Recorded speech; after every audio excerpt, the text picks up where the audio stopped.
Most high income earners in the US fall into either the 32 or 37% tax bracket. Needless to say, taxes are and will continue to be your biggest expense. And in today's video, it's all about what you can do to make sure you send the IRS the least amount, legally, of course, possible in taxes each year.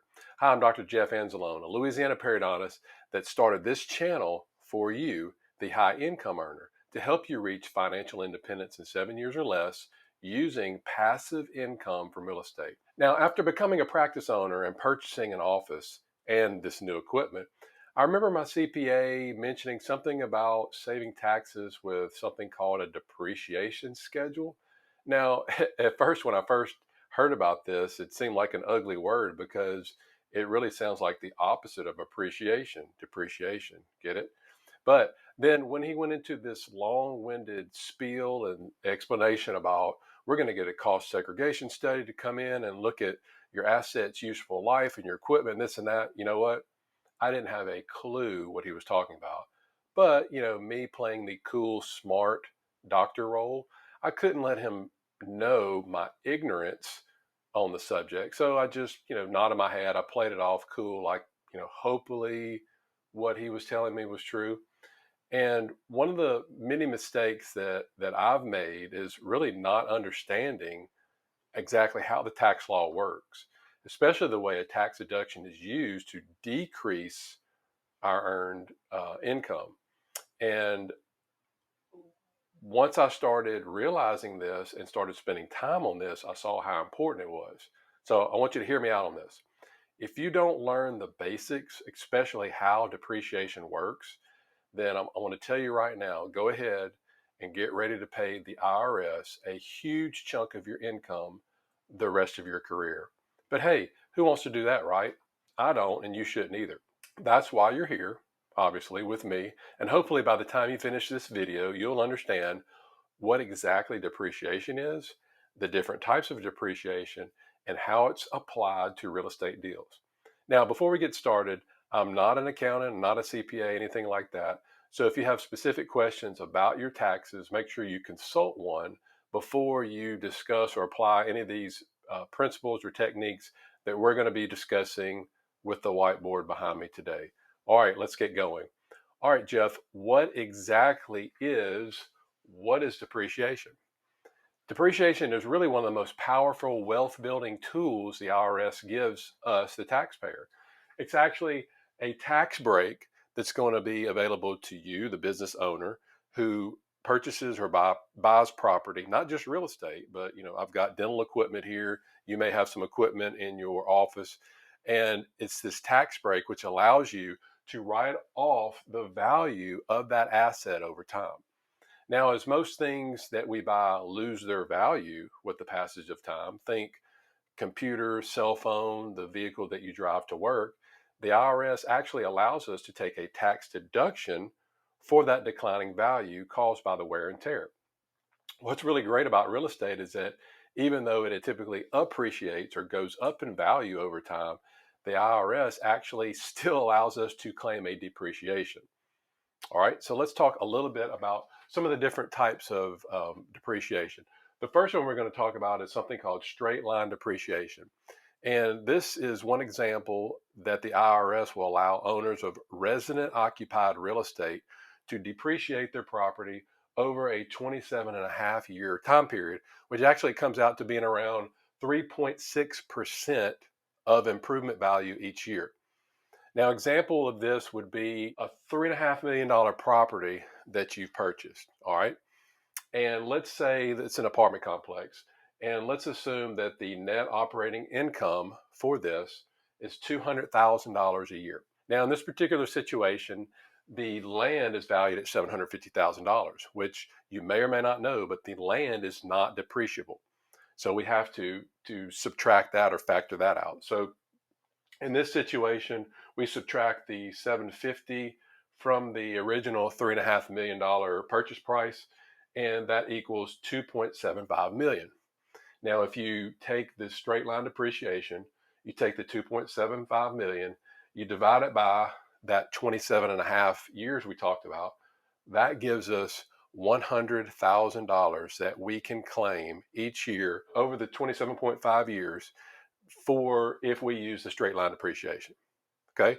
Now, in this scenario, we're going to assume that you're in the highest tax bracket, let's say 37% tax bracket, and the IRS actually allows the accumulated depreciation again of $100,000 over 27.5 years over the next 27.5 years as a paper loss. Okay. Now, remember the net operating income was $200,000, but we're not going to have to pay taxes on that amount. Why? Because remember, you're allowed to subtract out the depreciation deductions. That's really the cool thing about owning real estate. So in our example, we're able to take $200,000 net operating income, subtract the $100,000 each year, and you're only taxed on that. So tax without depreciation. So if you weren't able to do this, you were going to be taxed 37% on the $200,000, which comes out to be you would pay taxes of the amount of $74,000. But because you're able to use the straight line depreciation, remember that was at $100,000. Now it reduces your taxable income to $100,000 times 37%. So instead of you paying the IRS $74,000, you're only paying them $37,000 a year because of the depreciation. I mean, think about that. I mean, that's literally cut in half. Now, remember this depreciation actually represents what's called a paper loss that can be taken against the gain from the cash flow of your apartment complex. And what this helps to offset the gains, which again can save taxes in other areas of your portfolio as well. All right, let's move on from straight line depreciation. Let's move on to something called accelerated depreciation.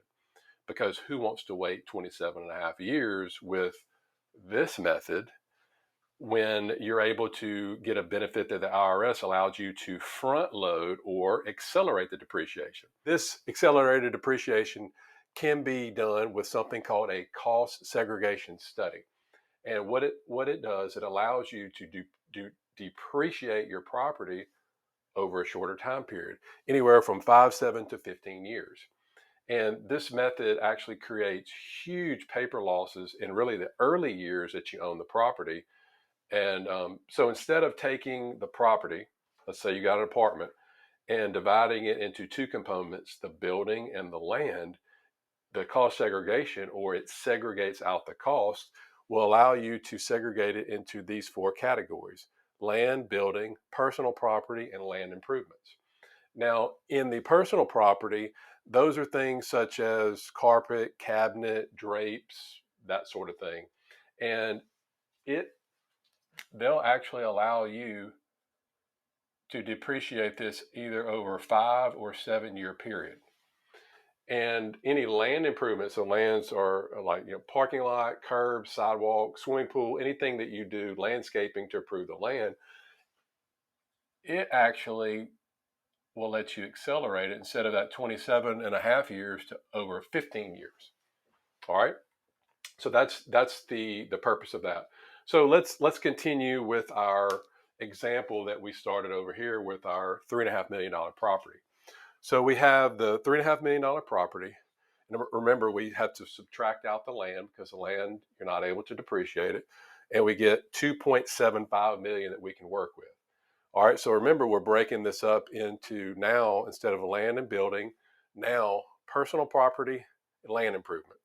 So with our personal property, we're going to say it's going to be $300,000.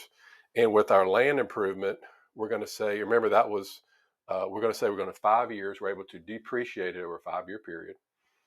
And the land improvements we're going to say is $250,000. Remember, it's 15 years. So if you look at that now, if you take that 2.75 million, and we've got 300,000 for the personal property, we have $250,000 for the land improvement. That comes out to be $550,000.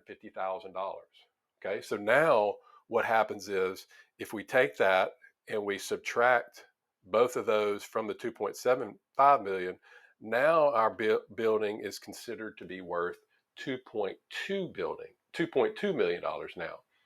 And if we took that 2.2 million and we divided by the straight line depreciation, 27.5, that would be $80,000. Now remember, we're allowed to depreciate the $80,000 a year for the next 27 and a half years. All right. Now, if you look at the personal property, which was the $300,000, we're actually able to take it, and it comes out to be $60,000. So for the next 5 years, we're able to depreciate that, because 60,000 times 5, that's where we're getting the $300,000 from. And then the land improvement was the $250,000. So we're actually able to depreciate that $16,670 depreciation each year for the next 15 years. All right. So the total depreciation would equal $556,000 in change. So roughly, I'm adding up these three numbers right here. Now, remember, going back to our example, that the net operating income of your property is $200,000. So now what we can do, we can take this accelerated depreciation each year, which was $156,670, subtract it out. So now we're only taxed on $43,330 a year. So remember, our taxes with depreciation was $74,000. Remember our taxes without depreciation was $74,000. Taxes with depreciation, $37,000 that we're paying.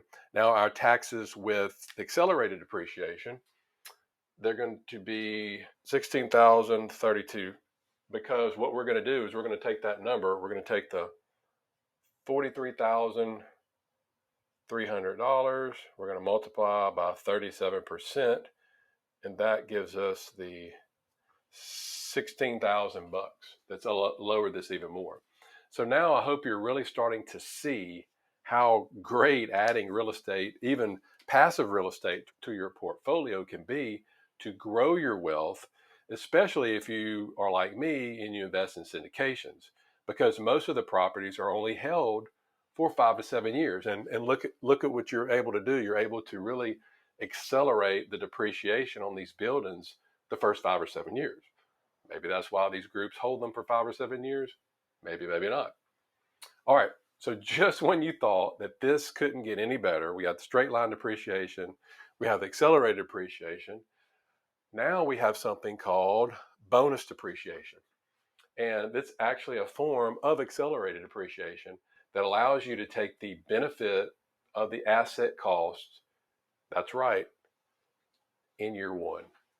Now, the Tax Cuts and Jobs Act that was passed in 2017 stated this: if a property was or is purchased after September 27, 2017, and before January 1st, 2023, then it qualifies for this bonus depreciation. Again, let's continue on with our example to show you the power of it. So remember, we had our $3.5 million property, and then we had our $750,000 in land costs. That decreased everything down to 2.2 million bucks. Remember, from up here, $2.2 million.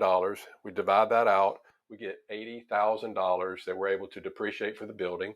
Remember, for the personal property, we're able to depreciate the $300,000 over a 5-year period, $250,000 for the land improvement over a 15-year period. So instead of taking the personal property and dividing it by 5, what you'll be able to do is, instead of taking the land improvement, the $250,000, and dividing it by 15 years, again, because of the bonus depreciation, you can take all of the benefit in year one. So now you're able to take the $800,000. So instead of 5, instead of 15, you can take it in 1 year. So what you're able to do is take the $80,000, the $300,000, and the $250,000. And when you add all those together, that gives you a whopping $630,000 in a paper loss, which, remember, our net operating income was $200,000. So we have an excess of $230,000. So that's just going to cancel out completely this net operating income for that year. What that's going to allow now, so if we take the $630,000 and we subtract the $200,000, that's actually going to leave us with $430,000 of depreciation that we can do that first year. So let's go back to what we talked about when we first started over here. Tax without depreciation, we're paying 74 grand a year. With depreciation, we're paying $37,000 a year. Tax with accelerated depreciation, we're paying $16,000 a year. Taxes with bonus depreciation, we're paying zero. Now, do I have your attention? I hope so. So why is depreciation, you as a busy professional, high income earner, really, why is it important? It's important because what we just talked about, you now have a legal way to lower your taxes.